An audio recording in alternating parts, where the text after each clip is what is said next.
Everyone, very good evening to all of you. How are you? I hope you are fine and okay there. तो biology की live stream class में एक बार पुनः आप सभी का स्वागत है। जैसा कि आप सभी को बायोलॉजी की इस लाइव स्ट्रीम क्लास में टैक्सोनॉमी का जो टॉपिक है वो कवर कराया जा रहा है। तो टैक्सोनॉमी की क्लास को हम कंटिन्यू करते हैं। तो कल जैसा हम सभी जितने भी क्लासिफिकेशन दिए गए उन सभी क्लासिफिकेशनों का इतिहास और उनके बारे में थोड़ा सा ब्रीफ स्टडी किए, और उसी को कंटिन्यू करते हुए जैसा कि हम सभी को पता है कि जो 5 किंगडम क्लासिफिकेशन है काफी पॉपुलर रहा, और एनसीईआरटी में आज भी 5 किंगडम क्लासिफिकेशन को सबसे ज्यादा प्रेफर किया जाता है, और जो फर्स्ट प्रेफरेंस दिया जाता है वो 5 किंगडम क्लासिफिकेशन। हालांकि इसके पहले हम जितने भी क्लासिफिकेशन हो चुके हैं, चाहे वो अरस्तु का हो, अरस्तु ने क्या बांटा था, कल हम बताए थे कि अरस्तु ने प्लांट और एनिमल में पूरे जितने भी ऑर्गेनिज्म हैं, जितने भी जीव हैं उनको बांट दिया था। फिर उसके बाद सेकंड नंबर में आता है जो मान्यता प्राप्त 2 किंगडम क्लासिफिकेशन है, वो किसका था, वो था कैरोलस लिनियस का। और उसके बाद फिर 3 जगत भी आया, अर्नेस्ट हैकल का, और इसके बाद 4 जगत आया है कोपलैंड का। और ये जो आज आपको पढ़ना है वो क्या है, 5 किंगडम क्लासिफिकेशन पढ़ना है। इसके बाद 6 किंगडम क्लासिफिकेशन के बारे में भी कल हम आपसे कुछ संक्षिप्त चर्चा किए थे, है ना। संक्षिप्त चर्चा कल हम 6 किंगडम क्लासिफिकेशन का भी किए थे, है ना, कि जो 6 किंगडम क्लासिफिकेशन आया था तो कार्ल बूच के द्वारा, उसके बारे में भी हम संक्षिप्त जानकारी आपको प्रोवाइड कराए थे। और इसके बाद 8 जगत वर्गीकरण जो 8 किंगडम है स्मिथ का, उसके बारे में भी बात किए थे। लेकिन हमको जो डिटेल स्टडी करना है वो 5 किंगडम क्लासिफिकेशन की करना है। तो चलिए आज की क्लास को हम 5 किंगडम क्लासिफिकेशन यहां पर शुरू करते हैं। तो जैसा कि यहां पर आपको स्क्रीन में दिख रहा है कि जो 5 किंगडम क्लासिफिकेशन है वो किसके द्वारा दिया गया, तो ये 5 किंगडम जो क्लासिफिकेशन दिया गया वो किसके द्वारा दिया गया, आर.एच. व्हिटेकर के द्वारा दिया गया। आर.एच. व्हिटेकर के द्वारा दिया गया। आर.एच. व्हिटेकर के द्वारा ये 5 किंगडम क्लासिफिकेशन दिया गया था, है ना। तो 5 किंगडम क्लासिफिकेशन जो दिया गया वो किसके द्वारा दिया गया था, आर.एच. व्हिटेकर के द्वारा दिया गया था। अब इसमें कितने जगतों को शामिल किया गया है, 5 जगत को। कितने जगत को, 5 जगत को शामिल किया गया। तो इसके पहले जो 2 जगत थे उसमें कौन कौन से जगत थे, उसमें केवल प्लांटी और एनिमेलिया थे कैरोलस लिनियस के में। इसके बाद जो 3 जगत आया उसमें प्रोटिस्टा को बढ़ाया गया, प्रोटिस्टा को बढ़ाया गया, है ना। और इसके बाद जो फिर इसके बाद 4 जगत आया, तो 4 जगत में किसको बढ़ाया गया, मोनेरा को बढ़ाया गया। अब 5 जगत जो वर्गीकरण आया उसमें किसको ऐड किया गया, फंजाई को, यानी कवक जगत को ऐड किया गया है। तो आज हम लोग इन 5 जगत 5 किंगडम में किस प्रकार के जीवों को रखा गया है, किस प्रकार के जीवों को 5 किंगडम क्लासिफिकेशन में रखा गया है, उनके कैरेक्टर्स क्या हैं, उनके लक्षणों के आधार पर हम 5 जगत के जीवों को सबसे पहले क्या करेंगे, उनका आइडेंटिफिकेशन करेंगे। आइडेंटिफिकेशन के बाद उनका हम क्लासिफिकेशन देखेंगे। चलिए तो कंटिन्यू करते हैं। जो हमारा पहला किंगडम है वो कौन सा किंगडम है, मोनेरा किंगडम है ना। तो सबसे पहले हम यहां पर बात कर लेते हैं कि जो 5 किंगडम क्लासिफिकेशन है किसका, ऑर्गेनिज्म का, यानी जीवों का जो क्या है, 5 जगत वर्गीकरण, 5 जगत वर्गीकरण, 5 जगत जो वर्गीकरण आया है किसका आया हुआ है, ये 5 जगत वर्गीकरण जो आया हुआ है वो किसका आया हुआ है। यहां पर जो जीवों का 5 जगत वर्गीकरण आया हुआ है उसको हम लोग देख लेते हैं। तो 5 किंगडम क्लासिफिकेशन में जीवों का 5 जगत वर्गीकरण किया गया है। तो इसका जो बेस है तो किस पर यह आधारित है ना। तो यहां पर हम जो कल थोड़ा सा चर्चा किए थे कि 5 जगत वर्गीकरण का बेस आपको कैसे याद करना है। 5 जगत वर्गीकरण का जो बेसिस है उसको कैसे याद करना है, तो हमने एक ट्रिक बताया था, मारो टोटल रट्टा इन फिजिक्स केमिस्ट्री, मारो टोटल रट्टा इन फिजिक्स केमिस्ट्री। ऐसा करना नहीं है, बस आपको ट्रिक याद रखना है। चलिए, तो ये जो मारो टोटल रट्टा इन फिजिक्स केमिस्ट्री, तो ये जो बेसिस है, इस आधार पर ये जो आर.एच. व्हिटेकर साहब थे, उन्होंने इस क्लासिफिकेशन को दिया था। फिर से एक बार बात कर लेते हैं मोड ऑफ न्यूट्रिशन। तो इसका जो मेन आधार था, पहला क्या था, मोड ऑफ न्यूट्रिशन, यानी कि पोषण का तरीका, पोषण का तरीका या विधि, पोषण का तरीका। चलिए, दूसरा जो था वो था टी से यहां पर थैलस ऑर्गेनाइजेशन या थैलस संगठन, यानी इसको आप ये समझ सकते हैं कि जो थैलस संगठन है वो क्या है। थैलस संगठन मतलब बॉडी कैसी है ना, बॉडी में कौन कौन से पार्ट हैं, आकार कैसी है, वो है थैलस ऑर्गेनाइजेशन। और जो तीसरा है, तो आर तो ये था किसमें, कैरोलस लिनियस के क्लासिफिकेशन में भी था, लेकिन वहां पर जो आर था वो था रिस्पॉन्स को रिप्रेजेंट कर रहा था। आर किसको रिप्रेजेंट कर रहा था, रिस्पॉन्स को। ऐसा मानते थे कैरोलस लिनियस कि पौधे जो है वो रिस्पॉन्ड नहीं करते हैं, केवल एनिमल रिस्पॉन्ड करते हैं, लेकिन बाद में ये बात गलत साबित हुई। अब यहाँ पर आर का मतलब है रिप्रोडक्शन भी यहाँ पर हम ध्यान देंगे।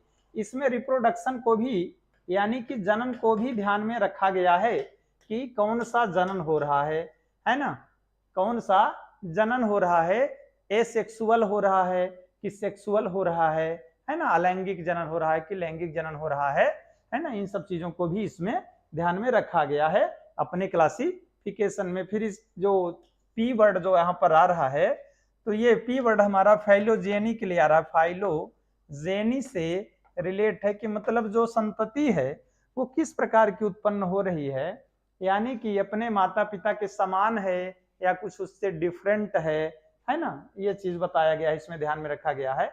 और जो लास्ट वर्ड आ रहा है हमारा यहाँ पर सी, तो सी का मतलब आप समझ सकते हैं कि सेल वॉल, सेल वॉल को भी समझ सकते हैं कि इसमें सेल वॉल प्रेजेंट है कि नहीं है, कोशिका भित्ति किसमें पाई जाती है किसमें नहीं पाई जाती है ना। तो इन चीजों को आधार मान करके, और ये जो आपके सामने 5 किंगडम क्लासिफिकेशन है उसको आर.एच. व्हिटेकर साहब ने रिप्रेजेंट किया था। तो ये जो आया, तो इसको लॉन्च किया किसने, आर.एच. व्हिटेकर ने। अब इसमें जो है तो आर.एच. व्हिटेकर ने देखिए क्या क्या बताया था। चलिए, तो अगर हम बात करते हैं यहाँ पर, तो यहाँ पर एक चीज आपकी जो छूट रही है इस किंगडम में या इस जगत वर्गीकरण में, 5 जगत वर्गीकरण में, वो तो वायरस को हटाया गया है यहाँ पर। अब वायरस को पहली बात ये है कि इस किंगडम में शामिल क्यों नहीं किया गया, वायरस को इस किंगडम में क्यों शामिल नहीं किया गया। अब देखिए, जो जीव होने की कसौटी है किसको कहते हैं, लिविंग ऑर्गेनिज्म। तो लिविंग ऑर्गेनिज्म का मतलब होता है बच्चों कि जिसका शरीर कोशिका से बना हो, क्योंकि जीव की जो संरचनात्मक और क्रियात्मक इकाई है, संरचनात्मक और क्रियात्मक इकाई है, वो क्या हो जाती है, सेल हो जाती है। तो अगर उसमें सेल नहीं है, अब उसका शरीर कैसा है, नॉन सेलुलर है, यानी कि कैसा है, अकोशिकी है। इसको हम हिंदी में नॉन सेलुलर को क्या लिख सकते हैं, अकोशिकी है। अब बॉडी जो उनकी है या उनका जो शरीर है वो कोशिका से बना ही नहीं है। अब जब कोशिका से नहीं बना है तो निश्चित रूप से वो लिविंग ऑर्गेनिज्म नहीं कहे जाएंगे। कुछ साइंटिस्ट इसको सजीव और निर्जीव के बीच की कड़ी मानते हैं। ये मानने का रीजन ये है कि भले कोशिका से नहीं बना है, लेकिन इसमें जो है तो जो जीव का आधार होता है डीएनए या आरएनए, हालांकि डीएनए को जीवन का आधार माना गया है, तो डीएनए पाया जाता है और कुछ में आरएनए पाया जाता है ना। तो जितने भी अगर हम बात करें कि एनिमल वायरस होते हैं और जो प्लांट वायरस, देखिए इनमें क्या होता है कि जो वायरस होते हैं वो केवल जीवों के बॉडी में, चाहे प्लांट हो चाहे एनिमल हो, इनके बॉडी में ही सरवाइव कर पाते हैं और वहां पर ही इनका जो मल्टीप्लीकेशन है, गुणन होता है, इनकी वृद्धि होती है। इनका जीवन चक्र कहाँ चलता है, किसी प्लांट या किसी एनिमल के बॉडी में ही ये ग्रोथ करते हैं। अगर ये बाहर हैं तो किस फॉर्म में रहते हैं? क्रिस्टलॉइड फॉर्म में रहते हैं, मतलब रवेदार, है ना। कोई भी इनका अस्तित्व नहीं होता है कब तक? जब तक ये किसी लिविंग बॉडी को, प्लांट या एनिमल को क्या इन्फेक्ट नहीं करते हैं, है ना, इन्फेक्शन नहीं करते हैं, संक्रमण नहीं करते हैं, तब तक इनका कोई अस्तित्व नहीं होता है। तो जो प्लांट को इन्फेक्ट कर रहे हैं तो वो प्लांट वायरस हो जाते हैं, है ना, और उनका जो जेनेटिक मटेरियल है वो क्या हो जाता है? आरएनए, जैसे टोबैको मोज़ेक वायरस की बात करें, है ना, टीएम भी। और अगर वो लिविंग ऑर्गेनिज्म को कर रहे हैं या किसी एनिमल को कर रहे हैं तो उनमें डीएनए भी होता है। कुछ बैक्टीरिया को भी इन्फेक्ट करते हैं, बैक्टीरियोफेज जो जीवाणुभोजी होते हैं। गंगा नदी का पानी, ये भी एक बड़ा मोस्ट टॉपिक है वायरस से, कि जो गंगा नदी का पानी है वो बरसों तक खराब क्यों नहीं होता है? क्योंकि उसमें ये जो वायरस हैं उनका नाम है बैक्टीरियोफेज, हिंदी में जीवाणुभोजी। ये बैक्टीरिया को अपने भोजन के रूप में ग्रहण करते हैं, तो बैक्टीरियोफेज की उपस्थिति कारण गंगा नदी का पानी बरसों तक नहीं सड़ता। ये भी बहुत ही पॉइंट करने वाली बात है, यहाँ पर आप सभी को ये चीज ध्यान रखना है ना। चलिए तो क्लासिफिकेशन में प्रवेश करते हैं। तो वायरस को तो हमने बाहर कर दिया है 5 जगत वर्गीकरण से। तो वायरस को हम अलग पढ़ते हैं सजीव और निर्जीव के बीच की कड़ी के रूप में।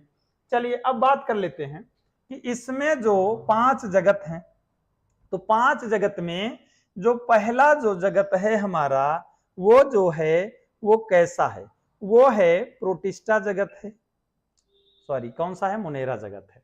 यहां पर बात कर लेते हैं, चलिए मोनेरा जगत से शुरू करेंगे, पहला जगत। चलिए क्रम में मोनेरा की हम बात कर लेंगे। तो यहां पर हम लिख देते हैं किस जगत से बात करेंगे? मोनेरा जगत की। मोनेरा से हम कंटिन्यू करेंगे। चलिए तो पहला जगत हमको ये क्या याद रखना है? मोनेरा जगत रखना है ना। मोनेरा से हम स्टार्ट करेंगे 5 जगत वर्गीकरण। वायरस को हमने अलग कर दिया है। वायरस कैसे थे? अकोशिकी थे, है ना। हालांकि इनमें जेनेटिक मटेरियल पाया जाता है जो जीवन का आधार है। उस आधार पर इनको कुछ वैज्ञानिक सजीव कहते हैं और कुछ वैज्ञानिक निर्जीव कहते हैं। हालांकि इनको सजीव और निर्जीव के बीच की कड़ी मानना ज्यादा बेहतर होगा। तो चलिए प्रवेश करते हैं। तो प्रोकैरियोटिक, अब देखिए इसमें जो प्रोकैरियोटिक सेल होती है वो केवल मोनेरा जगत के जीवों की होती है। मोनेरा जगत जो है उन जीवों की जो सेल होती है वो कैसी होती है? प्रोकैरियोटिक होती है। अब प्रोकैरियोटिक कोशिका का मतलब क्या है? देखिए कोशिका पूरी तरह से विकसित नहीं है, ये कह लीजिए कि अविकसित सेल होती है, मतलब कंप्लीट जो सेल ऑर्गेनेल्स हैं वो नहीं पाए जाते हैं। दूसरा जो न्यूक्लियस है, तो न्यूक्लियस होता है वो भी संगठित नहीं होता है, यानी कि न्यूक्लियस जो होता है, केंद्रक होता है, वो बिखरा हुआ होता है ना, पूरी तरह से बिखरा हुआ होता है। तो इसके अंतर्गत किसको रखा गया? प्रोकैरियोटिक जीवों के अंतर्गत ये पॉइंट करना है आपको, किसको? बैक्टीरिया को रखा गया। जितने भी प्रकार के बैक्टीरिया होते हैं सभी बैक्टीरिया किस में रखे गए? मोनेरा जगत के। क्यों? क्योंकि इनकी कोशिका में देखिए सेल वाल तो पाई जाती है, सेल वाल पाई जाती है, और दूसरी एक जो ये साइनोबैक्टीरिया है जिसको हिंदी में नीली हरी शैवाल कहा जाता है। बैक्टीरिया को क्या कहा जाता है? जीवाणु कहा जाता है, जीवाणु बैक्टीरिया को कहा जाता है। साइनोबैक्टीरिया को क्या कहा जाता है? नीली हरी शैवाल, नीली हरी शैवाल। अब देखिए अब शैवाल इनको कहा जाता है, लेकिन एक ऐसा ये शैवाल है जो प्रोकैरियोटिक में आ रहा है। बाकी जितने भी ग्रीन एल्गी हैं, हरी शैवाल हैं, वो सभी प्लांट में आते हैं। किसमें आएंगे? प्लांट के क्लासिफिकेशन में आपको सभी शैवाल मिलेंगे। केवल एक शैवाल आपको याद रखना है, डाउट क्रिएट नहीं करना है। कौन सी? ब्लू ग्रीन एल्गी प्रोकैरियोटिक में आती है। पर डाउट ये हो जाता है कि शैवाल तो प्लांट में आते हैं, तो ब्लू ग्रीन एल्गी को भी हम प्लांट में क्लासिफाई कर देते हैं। लेकिन आपको ये बात ध्यान में रखना है कि नीली हरी शैवाल किसमें आ रही है? मोनेरा जगत में आ रही है। प्रोकैरियोटिक सेल इसमें पाई जाती है, और इसमें जो कोशिकांग हैं वो कंप्लीट कोशिकांग भी नहीं पाए जाते हैं, पूरे कोशिकांग भी इसमें नहीं पाए जाते हैं। न तो माइटोकांड्रिया, न गाल्गी बॉडी, न लाइसोसोम, है ना, ये सब चीजें इसमें पाई नहीं जाती हैं। चलिए अगली चीज हम देख लेते हैं कि होते ये कैसे हैं। ये दोनों प्रकार के होते हैं। अगर मोड ऑफ न्यूट्रिशन देखें, पोषण का जो तरीका है, विधि है, वो दोनों होता है। ये ऑटोट्रॉफ्स भी होते हैं और हेट्रोट्रॉपिक भी होते हैं, मतलब स्वपोषी भी होते हैं और विषमपोषी भी होते हैं। कौन? प्रोकैरियोटिक जीव। अब कब, देखिए इनमें जो है क्लोरोप्लास्ट पाया जाता है, हरित लवक पाया जाता है, तो हरित लवक के द्वारा ये प्रकाश संश्लेषण की क्रिया करके अपना भोजन स्वयं बना लेते हैं। लेकिन जब ये अपना भोजन नहीं बनाते हैं तो दूसरे जीवों से भी भोजन ये प्राप्त करते हैं। मतलब इनमें आवलिक आप यूज कर सकते हैं, ऑटोट्रॉपिक भी होते हैं और दूसरे नंबर पर क्या लिखा है, हेट्रोट्रॉपिक, मतलब स्वपोषी भी होते हैं और विषम पोषी भी होते हैं। मोटाइल और नॉन मोटाइल, यानी चल और अचल दोनों प्रकार के होते हैं। यानी कि कुछ प्रोकैरियोट्स क्या होते हैं, उनमें लोकोमोशन होता है, मतलब एक जगह से दूसरे जगह पर वो जा सकते हैं, और कुछ जो होते हैं वो नॉन मोटाइल होते हैं, मतलब अचल भी होते हैं, नहीं चल पाते हैं। चलिए, तो एग्जाम्पल आपको याद रखना है, जितने भी जीवाणु हैं, जितने भी जीवाणु हैं, चाहे वो लाभदायक हो चाहे हानिकारक हो, कुछ जीवाणुओं का नाम हम बता रहे हैं यहाँ पर। जैसा कि आपको पता है कि दूध से दही जो बनता है वो लैक्टोबैसिलस बैक्टीरिया के द्वारा बनता है। लैक्टोबैसिलस बैक्टीरिया के द्वारा दूध से दही बनता है। बहुत ही इंपॉर्टेंट बैक्टीरिया है जो कि दूध को दही में बदलती है ना। तो बहुत सारे जीवाणु हमारे लिए लाभदायक भी हैं। जैसे हमारे आंतों में एक बैक्टीरिया पाई जाती है, इस्चेरिचिया कोलाई, है ना, इस्चेरिचिया कोलाई पाई जाती है, जो कि आंत में भोजन को सड़ने से बचाती है। तो ये तो हमारे लिए कुछ लाभदायक है।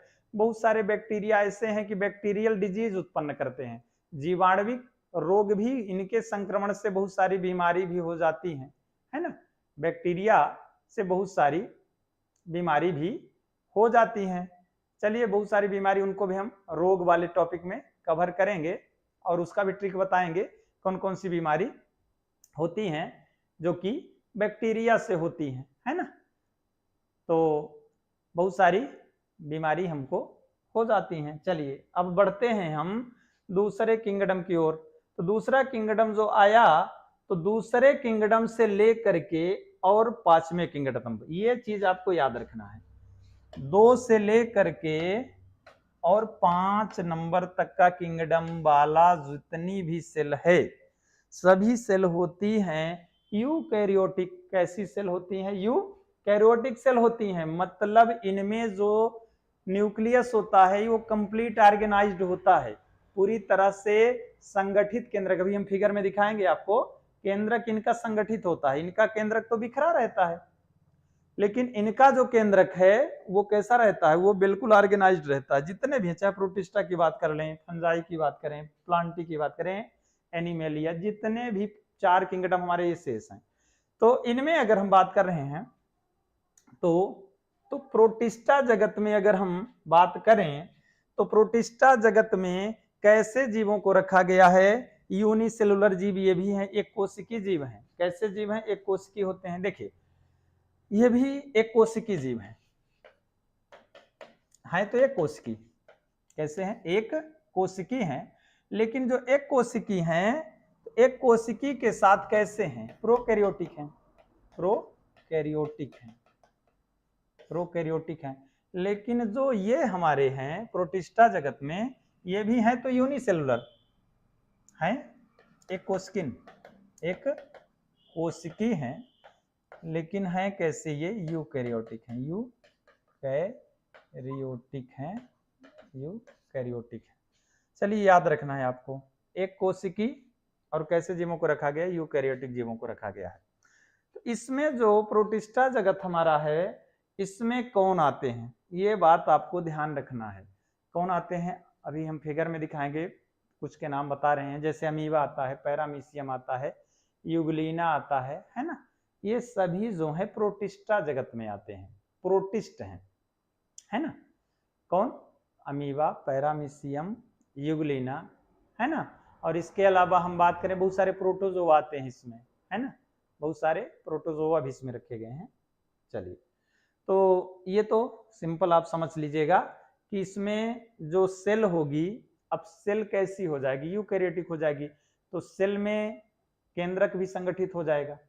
केंद्रक कैसा रहेगा? ये संगठित रहेगा, मतलब स्पष्ट दिखाई देगा। क्या लिख सकते हैं कि सुस्पष्ट केंद्रक पाया जाता है। बिल्कुल, किसमें? यहां से जितने भी चारों जगत में सुस्पष्ट केंद्रक पाया जाता है। जो केंद्रक के अंदर गुणसूत्रों की संख्या वो एक से अधिक होती है, सम में एक से अधिक होती है, गुणसूत्रों की संख्या भी एक से अधिक हो जाती है ना। चूंकि प्रोकैरियोटिक में तो सिर्फ एक क्रोमोसोम में पाया जाता है और इसमें एक से ज्यादा गुणसूत्र पाए जाते हैं। चलिए, और क्या याद रखना है आपको, जितने यूकैरियोटिक है उसमें जितने भी सेल ऑर्गेनेल्स हैं, माइटोकॉन्ड्रिया, गाल्गी बॉडी है, लाइसोसोम है ना, सेंट्रियोल है, वैक्यूल है, रिक्तिका जिसको कहते हैं, है ना, तारक का है, सेंट्रियोल है ना, ये सभी पाए जाते हैं।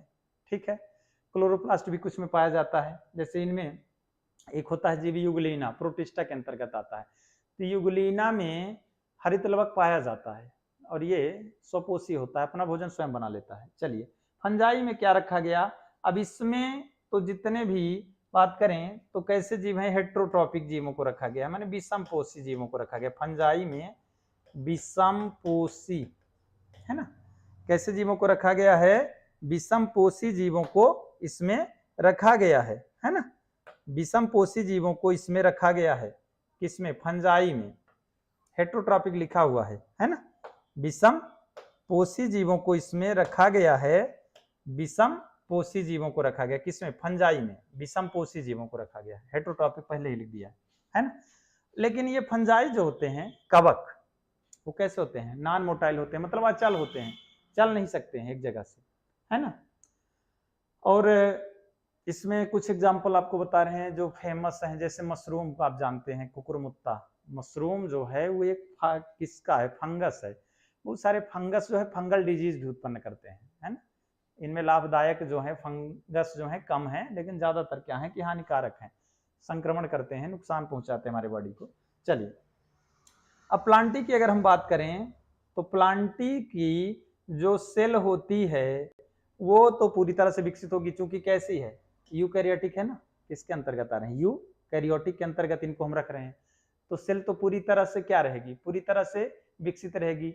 जो न्यूक्लियस है वो भी पूरी तरह से स्पष्ट रहेगा, केंद्रक भी रहेगा, गुणसूत्र भी एक से ज्यादा रहेंगे, पर ये ऑटोट्रॉपिक होते हैं। देखिए यहाँ पर जो फंजाई, चूंकि पहले फंजाई को किस में रखा गया था, प्लांटी में ही रखा गया था, याद रखना है। पहले क्या था कि फंजाई को प्लांटी में रखा गया था, लेकिन दो जो अगर मेन बेसिस देखा जाए कि फंजाई जो है प्लांटी से अलग क्यों हुआ, तो इसका मोड ऑफ न्यूट्रिशन था, क्योंकि ये था हेट्रोट्रॉपिक। फंजाई कैसे थे, हेट्रोट्रॉपिक थे। ये कहाँ उत्पन्न होते हैं, सड़े गले, ज्यादातर मृतोपजीवी होते हैं ना, सड़े गले जीवों पर ये ग्रोथ करते हैं, है ना। जैसे आप देखते होंगे कि जैसे चावल को अगर कुछ दिनों तक पका हुआ चावल रख दिया जाए तो उसमें मोल्ड आ जाती है, फफूंद आ जाती है ना। अगर हम शराब की विधि फर्मेंटेशन, किण्वन की बात करते हैं, तो जितने भी ग्लूकोज वाले पदार्थ हैं, जितने भी अनाज हैं, उनको जब सड़ाया जाता है तो उसमें ईस्ट बनता है, और जो शराब है उसमें ईस्ट क्या है, एक प्रकार का जो यहाँ पर यूज आता है ना, तो ये हम यूज करते हैं। तो यहाँ पर फर्मेंटेशन की क्रिया होती है, मोल्ड है, फफूंद आ जाते हैं, है ना। और मशरूम तो आपको बताया गया, कुकुरमुत्ता भी इसमें आ रहा है। चलिए, अब बात करें एनिमल की, तो एनिमल में तो बिल्कुल बच्चों किसको, हेट्रोट्रॉपिक को रखा गया है। जितने विषमपोषी जीव हैं अपने भोजन के लिए किस पर, दूसरे जीवों पर आश्रित रहते हैं, खासकर किस पर, मोस्टली प्लांट पर डिपेंड करते हैं, है ना। ज्यादातर शाकाहारी जीव जितने हैं तो पौधे या पौधों के किसी भी भाग को अपने भोजन के रूप में ग्रहण करते हैं। तो क्या कहा गया, विषमपोषी, यानी अपना भोजन स्वयं नहीं बनाते हैं। और यहाँ पर अगर हम बात करें एनिमल जो होते हैं तो वो कैसे होते हैं, ज्यादातर एनिमल मोटाइल हैं, है ना। और इसके बाद फूड इनमें जो होता है तो बॉडी के अंदर लिया जाता है और उसके बाद उसका क्या होता है, डाइजेशन होता है। तो ये चीजें आपको ध्यान रखना है, भोजन के अंदर ही डाइजेशन होता है। अब हम क्या करेंगे, अब एक एक जगत के कुछ लक्षणों को और उनके जीवों को हम देखेंगे, कैसे होते हैं जीव, है ना। एक एक जगत को हम यहाँ पर देख लेते हैं। तो 5 किंगडम क्लासिफिकेशन में यहाँ पर हम अगर बात करें तो सबसे पहला हम क्या बता रहे हैं आपको, मोनेरा किंगडम की बात करेंगे। चलिए, मोनेरा किंगडम की बात कर लेते हैं। तो क्या क्या होता है, यहाँ पर आपको जीव दिखाए गए हैं। ये जो लिविंग ऑर्गेनिज्म हैं, ये तीनों इस स्लाइड में आपको जो दिख रहे हैं ये किसके हैं, मोनेरा जगत के हैं। तो तीनों का नाम हम बता देते हैं। ये जो है हमारा, ये प्रोकैरियोटिक जो सेल है यहाँ पर आपको दिख रही है, ये किसकी है, ये बैक्टीरिया की सेल है। ये क्या है, जीवाणु है, जीवाणु सेल है, बैक्टीरियल सेल है ना, ये जीवाणु है। नीचे जो आपको फिगर दिख रहा है ये भी एक प्रोकैरियोटिक जीव है, माइकोप्लाज्मा है ये, माइकोप्लाज्मा, ये है माइकोप्लाज्मा का फिगर आपको यहाँ पर स्क्रीन पर दिख रहा है। और यही है जिसमें डाउट ज्यादातर क्रिएट होता है, ये क्या है, नीली हरी शैवाल है, नीली हरी शैवाल है, ये क्या है, नीली हरी शैवाल है। देखिए नीली हरी शैवाल है ना, या इसको आप कह लें तो इसको साइनोबैक्टीरिया कहते हैं, है ना, साइनोबैक्टीरिया, साइनोबैक्टीरिया है ये, साइनोबैक्टीरिया है ये। चलिए तो ये क्या है, साइनोबैक्टीरिया है। चलिए देख लेते हैं। तो ये तीन आपको फिगर दिख रहे हैं, इनके बारे में ध्यान से आपको फिगर में समझना है। तो कैसे जीवों को रखा गया है, एक कोशिकी, यूनिसेलुलर, मतलब इनमें ये एक कोशिका है, ये भी एक कोशिका है और ये भी एक कोशिका है। शरीर कैसा होता है, एक कोशिकी होता है ना। तो सबसे प्रमुख जो है एक कोशिकी होता है। अब कैसे हैं, प्रोकैरियोटिक में यही जगत आता है, ओनली प्रोकैरियोटिक में मोनेरा जगत ही आता है, इसके अलावा सभी यूकैरियोटिक हैं। बाकी चार जगत जो हैं वो किसमें आते हैं, सभी किसमें आएंगे, यूकैरियोटिक में आएंगे, है ना। तो यही भर क्या है, ये जगत भर क्या है, कैसा है, ये जगत केवल आपका कैसा जगत है, प्रोकैरियोटिक है। चलिए अगला देखते हैं। इसमें जो कोशिकांग है, कोशिकांग की बात करें, सेल ऑर्गेनेल्स की बात करें, तो इसमें सेल ऑर्गेनेल्स न तो माइटोकॉन्ड्रिया पाई जाती है, न गाल्गी बॉडी पाई जाती है, न लाइसोसोम पाया जाता है, न क्लोरोप्लास्ट पाया जाता है ना। चलिए तो यहाँ पर अगर हम देखते हैं चित्र में, तो देख लीजिए यहाँ पर कि ये सभी कोशिकांग आपको दिखाई नहीं देंगे। तो यहाँ पर देखिए जिनका हम अभी नाम ले रहे थे, माइटोकॉन्ड्रिया, गाल्गी बॉडी, लाइसोसोम, है ना, सेंट्रियोल, बैकियोल, रिक्तिका कह सकते हैं, तारक का हिंदी में कह सकते हैं सेंट्रियोल को। चलिए तो ये दिखाई नहीं देंगे आपको, है ना। चलिए और दूसरी बात यहाँ पर अगर हम देखें तो जो इनका केंद्रक है, ये केंद्रक है बच्चों, ये केंद्रक है, लेकिन केंद्रक कैसा है, बिखरा हुआ है। यानी कि ये सबसे बड़ी बात है कि केंद्रक इनका व्यवस्थित नहीं है, केंद्रक जो है वो संगठित नहीं है, स्पष्ट केंद्रक नहीं पाया जाता है। क्यों नहीं पाया जाता, वो भी कारण जान लीजिए। देखिए स्पष्ट कब होता, जब ये केंद्रक झिल्ली में घिरा रहता, न्यूक्लियर मेम्ब्रेन अब्सेंट होती है, तो डीएनए क्या है, बिखरा हुआ है। जब न्यूक्लियर मेम्ब्रेन पाई ही नहीं जाती है, तो यहां पर देखिए कि ये जो न्यूक्लियर मेम्ब्रेन जब नहीं पाई जाती, केंद्रक झिल्ली नहीं पाई जाती है, इसलिए इसका जो डीएनए है, जिसको हम जेनेटिक मटेरियल कहते हैं, वो अनुवांशिक पदार्थ क्या है, बिखरा हुआ है। चलिए अब यहाँ पर एग्जाम्पल हम देख सकते हैं कौन कौन से, एक तो बैक्टीरिया आते हैं, यहाँ पर ये जो बैक्टीरियल सेल आपको दिखाई दे रही है, बैक्टीरियल सेल दिखाई दे रही है, ये आगे ऊपर क्या लिखा हुआ, नीली हरी शैवाल, जिसको हम क्या कह सकते हैं, साइनोबैक्टीरिया, और ये माइकोप्लाज्मा, ये नीचे जो आपको फिगर दिखाई दे रहा है, ये क्या है, माइकोप्लाज्मा का फिगर आपको यहाँ पर स्क्रीन पर दिखाई दे रहा है। चलिए तो आपको याद क्या रखना है इसमें, सबसे जो पॉइंट करने वाली बात यहाँ पर यह है कि ये कैसे जीव हैं, सभी एक कोशिकी हैं, यूनिसेलुलर हैं। दूसरी बात क्या है, प्रोकैरियोटिक हैं। कोशिकांग इनमें ज्यादातर कोशिकांग अगर करें, मोस्टली जो ऑर्गेनेल्स हैं वो नहीं पाए जाते हैं। केवल पाया क्या जाता है वो देख लीजिए, केवल इनके बाहर जो है यहाँ पर, तो अगर हम बात करें बैक्टीरिया की, तो सबसे बाहर सेल वॉल बिल्कुल पाई जाती है, सेल वॉल पाई जाती है इसमें। इसके बाद ये उसके जस्ट नीचे जो है ये प्लाज्मा झिल्ली कह सकते हैं, सेल मेम्ब्रेन भी कह सकते हैं, है ना, ये पाई जाती है। और राइबोसोम पाया जाता है, लेकिन वो भी 70 इस प्रकार के, ये बहुत मोस्ट बात है। देखिए प्रोकैरियोटिक में और यूकैरियोटिक दोनों प्रकार के जीवों में राइबोसोम पाया जाता है, लेकिन आपको पॉइंट क्या रखना है कि इनमें 70 एस राइबोसोम पाया जाता है। कैसे राइबोसोम पाया जाता है, 70 एस टाइप राइबोसोम पाया जाता है, 70 एस टाइप राइबोसोम। चलिए 70 एस राइबोसोम पाया जाता है ना, 70 एस राइबोसोम पाया जाता है इसमें, ठीक है, 70 एस राइबोसोम पाया जाता है। और यूकैरियोटिक में 80 एस राइबोसोम पाया जाता है। राइबोसोम दोनों पाए जाते हैं, बोथ सेल कंटेन्स क्या, राइबोसोम, चाहे वो प्रोकैरियोटिक हो चाहे यूकैरियोटिक हो। चलिए और ये एग्जांपल तो आप जान ही गए हैं, है ना। तो ये आप चित्र में देख सकते हैं, तीनों फिगर आपको दिखाई दे रहे हैं एग्जांपल में, है ना।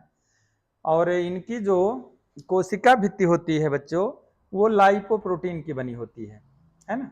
लाइपोप्रोटीन का मतलब लिपिड प्लस प्रोटीन, लाइपोप्रोटीन मतलब लिपिड प्लस प्रोटीन की जो है इनकी मेम्ब्रेन पाई जाती है ना। और ये क्या है कि इसमें तो डीएनए पाया जाता है, किसमें, जीवाणु में, और माइकोप्लाज्मा में जो है वो आरएनए पाया जाता है। ये भी आप ध्यान रख सकते हैं, माइकोप्लाज्मा में क्या पाया जाता है कि सॉल्युबल आरएनए पाया जाता है ना। चलिए नेक्स्ट देखते हैं। तो मोनेरा जगत में बस आपको इतना ही याद रखना है।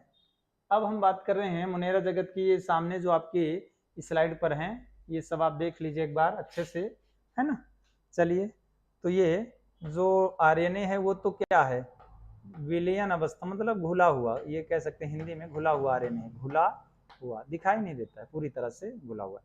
और ये जो डीएनए है वो तो बिल्कुल स्पष्ट दिखाई दे रही है। ये क्या है, ये क्या है, डीएनए है। चलिए, सिंगल हेलिक्स है बच्चों, डीएनए भी कैसा है, सिंगल हेलिक्स, डबल हेलिक्स वो भी नहीं है ना। और प्रोटीन भी सॉल्युबल होती है, ठीक। चलिए, तो यहाँ पर हम इन फिगरों को थोड़ा सा देख लेते हैं, है ना। तो ये हमारे किसके हैं, मोनेरा जगत के हैं, ठीक है, मोनेरा जगत के जी। चलिए अगला किंगडम देख लेते हैं थोड़ा सा। नेक्स्ट किंगडम जो हमारा आएगा वो क्या आ जाएगा, नेक्स्ट किंगडम में हम बात करेंगे प्रोटिस्टा जगत के जीवों की। चलिए, तो यहाँ पर हम किसको आपको समझाएंगे अब, प्रोटिस्टा जगत। चलिए, तो प्रोटिस्टा जगत के जीव में आपको कौन से एग्जाम्पल अपने दिमाग में रखना है, अमीबा, पैरामीशियम और युगलीना। किसको रखना है, अमीबा, पैरामीशियम और युगलीना को रखना है यहाँ पर आपको एग्जाम्पल में, अमीबा, पैरामीशियम और युगलीना। ये मोस्टली जो एग्जाम्पल हैं किसके हैं, प्रोटिस्टा जगत के हैं। चलिए, क्या है कैरेक्टर इनके, क्या है फीचर्स, क्या है, एक कोष के होते हैं, बिल्कुल होते हैं, एक कोष के होते हैं। और मोनेरा जगत के जीव भी क्या, वो भी एक कोष के होते थे, यूनिसेलुलर होते थे।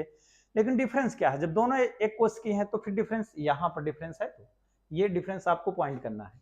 कैसी कोष क्या होती है, ये जो सेल है यूकैरियोटिक सेल है, यूकैरियोटिक सेल है, ये चीज आपको पॉइंट रखना है। इनमें देखिए एक कोष की तो दोनों होते हैं, मोनेरा जगत के जीव भी एक कोष की हैं, प्रोटिस्टा जगत की भी जीव, तो ये तो क्या है, कॉमन हो गया दोनों जगत में। ये आपको क्या हो गया, यूनिसेलुलर क्या हो गया, मोनेरा और प्रोटिस्टा दोनों में क्या हो गया है, कॉमन हो गया है, मतलब दोनों में है। लेकिन इसमें जो क्या है, यूकैरियोटिक है, यूकैरियोटिक। अब इनकी जो सेल है वो विकसित सेल मानी जाएगी।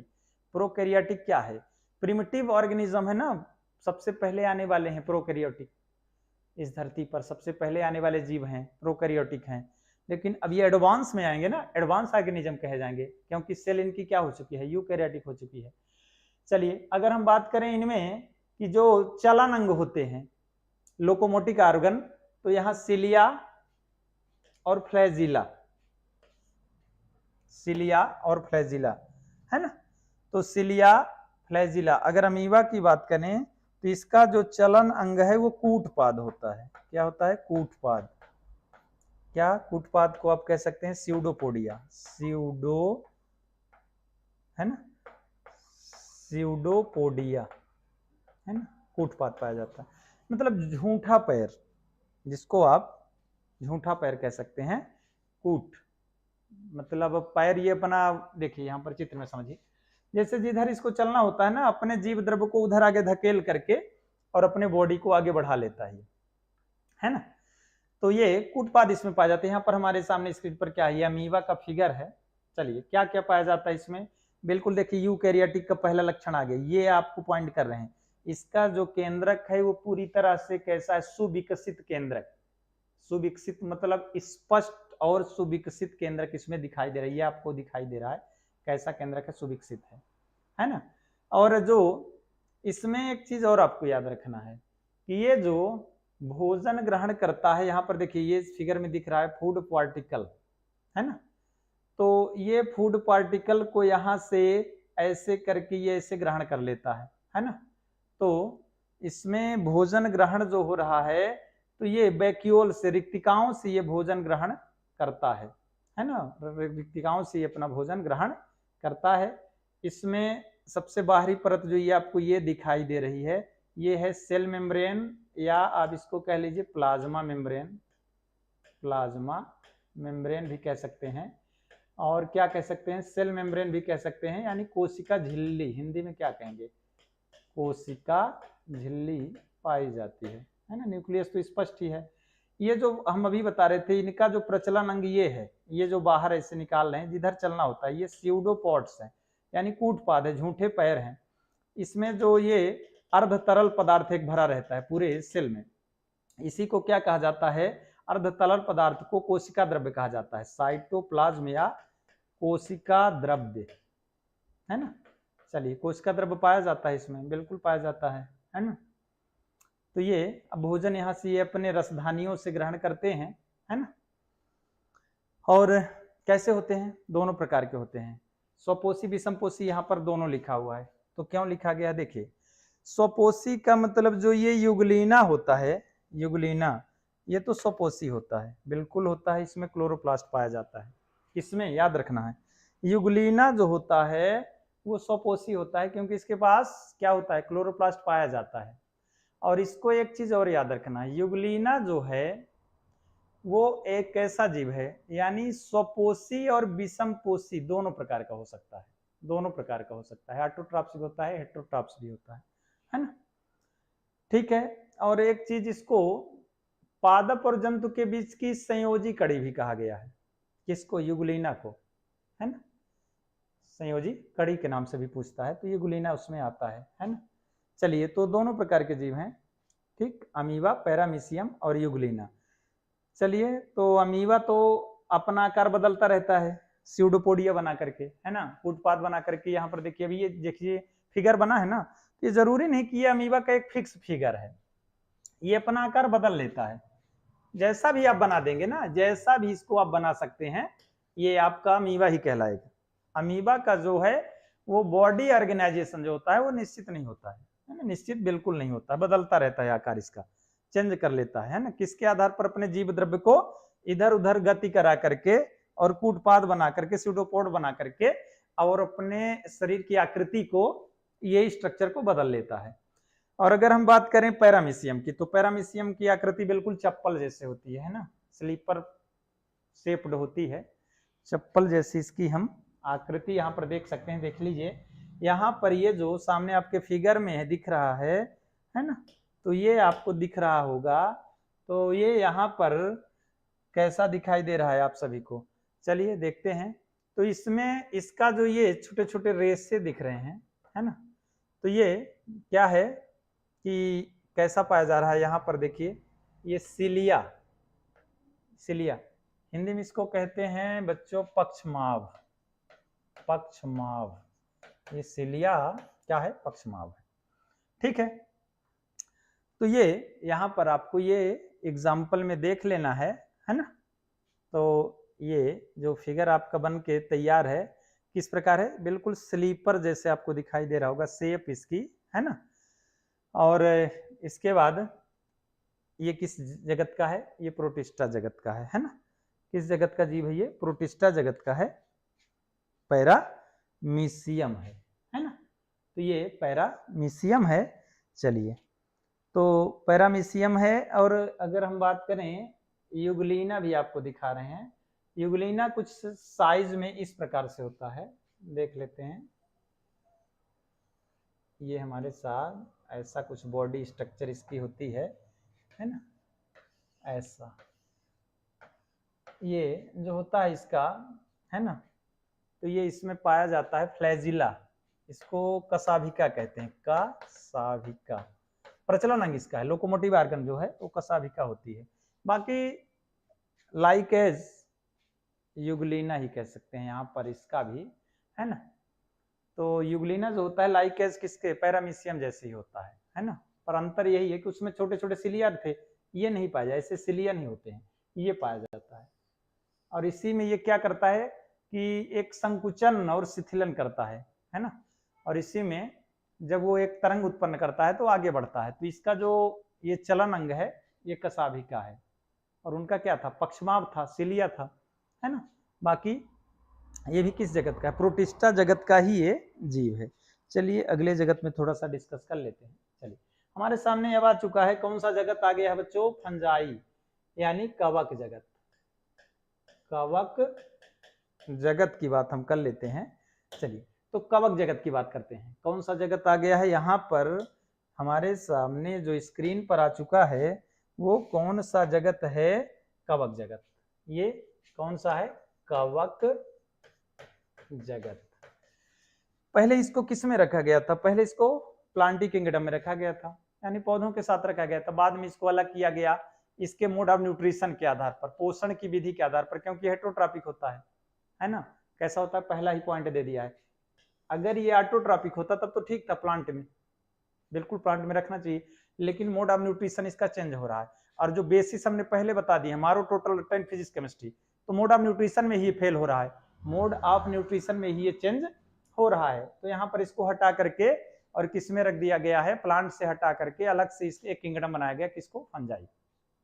दूसरी मोस्टली बात यहाँ पर ये है कि ये कैसे होते हैं। अगर ठीक है अपना भोजन स्वयं नहीं बनाते हैं तो भोजन प्राप्त करते कैसे हैं। सेल तो यूकैरियोटिक होती है, चूंकि केंद्रक इनमें स्पष्ट सुविकसित होता है ना। चलिए पोषण इनमें मृतोपजीवी प्रकार का होता है, सैप्रोफाइट है। जितने भी जीव हैं वो कैसे हैं, मृतोपजीवी हैं, यानी सड़े गले कार्बनिक पदार्थों पर, सड़े गले कार्बनिक पदार्थों से ये अपना भोजन प्राप्त करते हैं। चाहे मशरूम की बात कर लें आप, है ना, चाहे जो भी जितने भी शैवाल आपके कवक हैं वो ज्यादातर कैसे होते हैं, सेप्रोफाइटिक होते हैं, मतलब मृतोपजीवी, मरे सड़े गले जीवों या ऑर्गेनिक पदार्थों से ही अपना भोजन प्राप्त करते हैं, वहीं पर ये ग्रोथ भी करते हैं, है ना। कोशिका भित्ति की अगर बात करें तो कोशिका भित्ति तो इसमें पाई जाती है, बिल्कुल पाई जाती है, प्लांट में भी पाई जाती है, प्लांट सेल में भी पाई जाती है, लेकिन डिफरेंस है इनकी जो सेल वॉल है वो काइटिन की बनी होती है। ये पॉइंट आपको याद रखना, किसकी बनी होती है, काइटिन की सेल वॉल पाई जाती है ना। इनकी जो सेल वॉल दोनों में प्रेजेंट है, इसीलिए इनको पहले प्लांट में रखा गया था, क्योंकि प्लांट सेल में सेल वॉल पाई जाती है, इनमें भी पाई जाती है, लेकिन डिफरेंस हमने आपको बता दिया कि ये प्लांट से हटे क्यों। पहले प्लांट किंगडम में सेल वॉल को, कवक को रखा गया था, बाद में इनको हटाया गया। क्यों हटाया गया, क्योंकि ये कैसे थे, हेट्रोट्रॉपिक थे, अपना भोजन स्वयं नहीं बनाते थे, प्रकाश संश्लेषण की क्रिया नहीं करते थे, है ना। तो इसमें कौन कौन से जीव आ रहे हैं आपके, ईस्ट और मशरूम। ज्यादातर मोस्टली अगर हम बात करें कवक में तो सबसे पॉपुलर ईस्ट और मशरूम है ना। अब ईस्ट का नाम आप सभी सुने होंगे, फर्मेंटेशन की क्रिया में जो कार्बोहाइड्रेट से एल्कोहल बनाया जाता है। कार्बोहाइड्रेट से जितने भी खाद्य पदार्थ हैं जिनमें कार्बोहाइड्रेट प्रेजेंट होता है वो सभी एल्कोहल प्रोड्यूस में यूज किए जाते हैं। अगर हम एल्कोहल बना रहे हैं, है ना, तो कार्बोहाइड्रेटेड जितने भी हमारे पदार्थ हैं उनसे बनाते हैं, लेकिन उसमें जो मुख्य भूमिका होती है वो किस सूक्ष्म जीव की होती है, यहाँ पर ईस्ट कवक की होती है ना। किसकी होती है, ईस्ट की होती है। और ईस्ट क्या करता है, ईस्ट जब ग्रोथ करता है किसी भी, जैसे मान लीजिए कि आपको जव से क्या बनाना है, शराब बनाना है, तो जव को पहले सड़ाया जाएगा, महुआ से बनाना है, महुआ को पहले सड़ाया, सड़ाना क्या है, किण्वन है, किण्वन फर्मेंटेशन की क्रिया है। और फर्मेंटेशन की क्रिया में ईस्ट क्या होते हैं, ईस्ट ग्रोथ करते हैं, ईस्ट में मल्टीप्लीकेशन होता है, गुणन अवस्था आती है, बहुत सारे ईस्ट बनते हैं। जितनी ईस्ट की मात्रा बढ़ेगी उतना ही वो एथिल एल्कोहल या शराब बनाएगा, क्योंकि शराब क्या है, ethyl alcohol. Ethyl alcohol produce करने में ईस्ट का महत्वपूर्ण रोल है ना। तो शराब उद्योग में अगर ईस्ट की दूसरा इंपॉर्टेंट हम यहाँ पर देखें तो ये बेकरी उद्योग में भी यूज होते हैं। बेकरी उद्योग क्या है, देखिए बेकरी का मतलब डबल रोटी आप बनाते हैं, खमीर, इसको हिंदी में क्या बोला जाता है, ईस्ट को खमीर भी कहा जाता है, खमीर, ये भी याद रखना, खमीर। चलिए ईस्ट जो है जितने भी सड़ा करके प्रोसेस होती है, फर्मेंटेशन की क्रिया होती है, जैसे जलेबी बनाना, इडली, डोसा, बहुत सारे फर्मेंटेशन की क्रिया से जिनको रात भर सड़ाया जाए कोई भी पदार्थ तो वो फूल जाते हैं फर्मेंटेशन की क्रिया में। अगर कोई चीज फूल रही है तो वो किसके प्रेजेंस के कारण है, वो ईस्ट के कारण। डबल रोटी क्यों फूलती है, ईस्ट उसमें प्रोड्यूस हो जाते हैं ना, ईस्ट की उपस्थिति के कारण। तो ईस्ट यहाँ पर क्या है, लाभदायक है ना, लाभदायक है।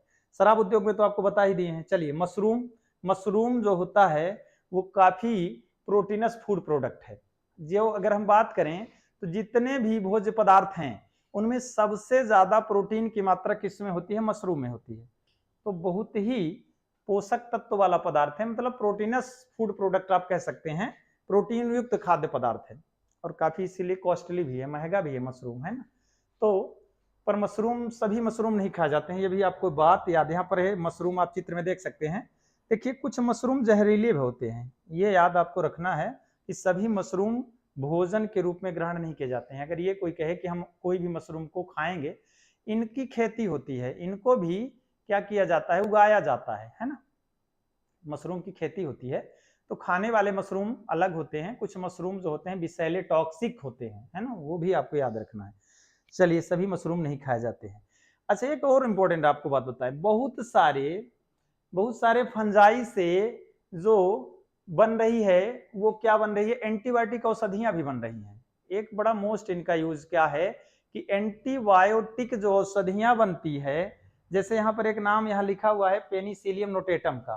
देखिए, सबसे पहली जो बनी थी हमारे पास एंटीबायोटिक यानी प्रतिजैविक औषधि, हिंदी में बात करें तो एंटीबायोटिक या प्रतिजैविक। देखिए, पहले क्या था कि प्रतिजैविक दवाएं नहीं बनती थी, तो बहुत सारे लोग बीमारियों से मर जाते थे, है ना। तो जो अलेक्जेंडर फ्लेमिंग साहब थे, उन्होंने ये सबसे पहली जो बनाई थी, क्या बनाई थी, सबसे पहली एंटीबायोटिक, फर्स्ट, ये भी आपको याद रखना है, फर्स्ट एंटीबायोटिक या फर्स्ट प्रतिजैविक औषधि, हिंदी में पहली प्रतिजैविक औषधि वो कौन बनाया था, अलेक्जेंडर फ्लेमिंग ने बनाया था। तो ये फादर ऑफ एंटीबायोटिक भी कहे जाते हैं। जैसे हम कल बता रहे थे कि टीके की खोज किसने किया था, एडवर्ड जेनर ने किया था, है ना, वैक्सीनेशन की खोज। तो उसी प्रकार ये भी आपको याद रखना, अलेक्जेंडर फ्लेमिंग। तो ये किससे बनाया था, वो एक क्या था, कवक ही तो था, पेनिसिलियम नोटेटम, उसी से बनाया गया था।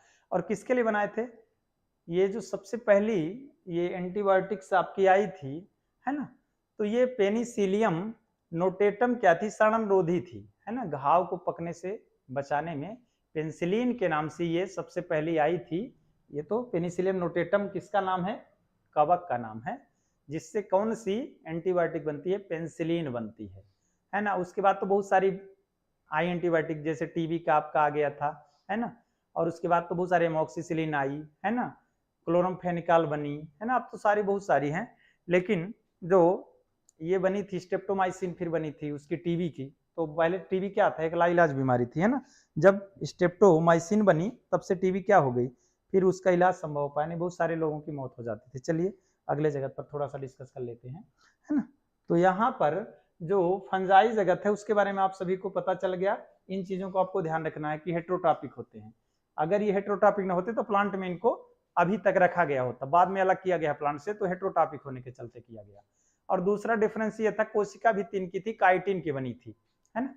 चलिए, तो काइटिन युक्त कोशिका भित्ति थी। चलिए अब पादप जगत की बात कर लेते हैं, पादप जगत या प्लांट किंगडम की। चलिए, तो आपके सामने है प्लांट किंगडम या क्या कह सकते हैं, प्लांटी किंगडम, है ना।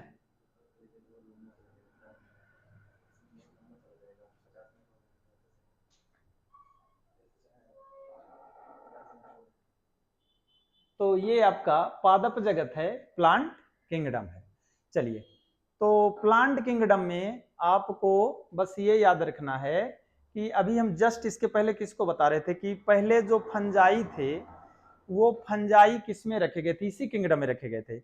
बाद में इनको अलग किया गया था, बाद में इनको अलग कर दिया गया था, 5 जगत वर्गीकरण जब आया तभी अलग किया गया। क्यों अलग किया गया, यहाँ पर यह डिफरेंस आपको मिल जाएगा। चलिए देखिए, ये कैसे थे, ये पौधे जो थे पादप जगत थे, ये कैसे थे, बहुकोश की थी, बिल्कुल ठीक है, कोई दिक्कत नहीं, बहुकोश की थे। तो फंजाई भी तो बहुकोश की हैं, ये भी दोनों में था।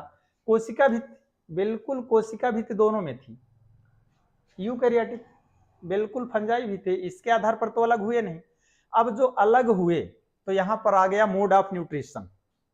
तो जो प्लांट होते हैं, कोई भी प्लांट, सबसे मोस्ट बात, अगर प्लांट है तो प्लांट में किसको रखा जाएगा, जो ऑटोट्रॉपिक होगा, स्वपोषी होगा, जो अपना भोजन स्वयं बनाएगा। जो ऑटोट्रॉपिक होगा, अपना भोजन क्या बनाएगा, स्वयं बनाएगा। अब ये कवक क्या थे कि सेप्रोफाइटिक थे, यानी मृतोपजीवी थे, मरे हुए सड़े गले जीवों पर, चाहे वो प्लांट हो चाहे एनिमल हो, उन पर ये उगते थे, ग्रोथ करते थे। तो कैसे थे? विषमपोषी में आ गए ना। चलिए, दूसरी बात क्या था कि क्लोरोफिल। अब क्लोरोफिल इनमें पाया जाता है, तो ये तो बहुत बड़ा फैक्टर है। अगर प्लांट है तो क्लोरोफिल बिल्कुल प्रेजेंट होना चाहिए, क्लोरोफिल होना चाहिए, तभी तो ये स्वपोषी होंगे।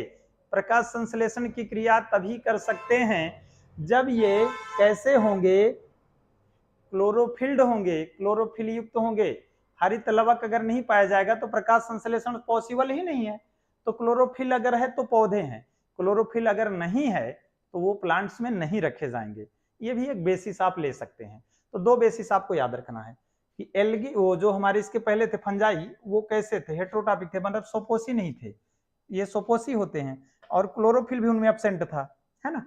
इसलिए इस जगत से उनको हटा करके एक नया जगत बनाया। कौन बनाया? आर्यच व्हिटेकर ने बनाया, है ना। चलिए, तो प्लांट में भी अगर हम बात करें तो प्लांट जो हमारे होते हैं यहाँ पर, तो प्लांट हमारे कितने, यहाँ पर जगत तो हो गए कितने? 5 जगत हो गए ना। अब इनको डिवीजन में हम थोड़ा सा प्रवेश करते हैं, इनके प्रभाग में। तो प्लांट में 5 डिवीजन होते हैं। क्या होते हैं ये 5 जो आपकी स्क्रीन पर दिखाई दे रहे हैं?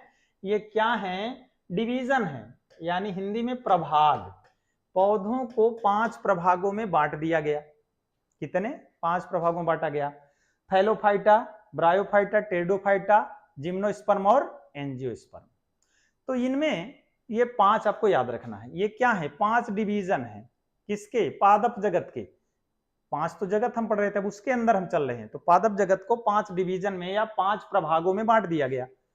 थैलोफाइटा आप सीधा समझिए, थैलोफाइटा यानी थैलस, और थैलस मतलब जिनका बॉडी जड़ तना पत्ती में विभेदित नहीं रहता। पौधा है लेकिन न तो जड़ है, न तना है, न पत्ती है, तो फिर बॉडी क्या है? थैलस है। थैलस यानी सुकायवत, सुकायवत है। इनको आप सीधा लिख सकते हैं, थैलोफाइटा माने शैवाल। आप कहो शैवाल तो 2 बार आ गया। देखिए, मैंने पहले ही बताया था कि आपको शैवाल कहां मिले थे? शुरू में मिले थे। कहां, किसमें मिले थे? मुनेरा जगत में। लेकिन वो कौन से शैवाल थे? वो शैवाल थे ब्लू ग्रीन एल्गी, साइनोबैक्टीरिया। उनमें बैक्टीरिया शब्द लगा हुआ है, साइनोबैक्टीरिया, नीली हरी शैवाल। यहां पर हम किस शैवाल की बात करेंगे? थैलोफाइटा में शैवाल ही है, लेकिन हरी शैवाल, ओनली हरी शैवाल इसमें आते हैं, है ना। चलिए, तो ये थैलोफाइटा, ब्रायोफाइटा, टेरिडोफाइटा, जिम्नोस्पर्म और एंजियोस्पर्म, है ना। तो ये 5 आपके डिवीजन हो जाएंगे, है ना। तो इनमें जो 5 डिवीजन हैं, तो इन डिवीजनों का जो डिस्कस है डिटेल में, तो कल हम लोग पादप जगत और जंतु जगत दोनों का डिटेल स्टडी करेंगे, है ना। यानी थैलोफाइटा में किसको किसको रखा गया, ब्रायोफाइटा में किसको रखा गया, रखने का आधार क्या था, टेरिडोफाइटा में कौन रखे गए, जिम्नोस्पर्म में कौन रखे गए, एंजियोस्पर्म में कौन रखे गए, है ना। तो ये सब चीजों को ध्यान में रखेंगे हम लोग। थोड़ा सा संक्षिप्त में बता देते हैं कि इनका जो शरीर था वो थैलस के आकार का था, ठीक ना।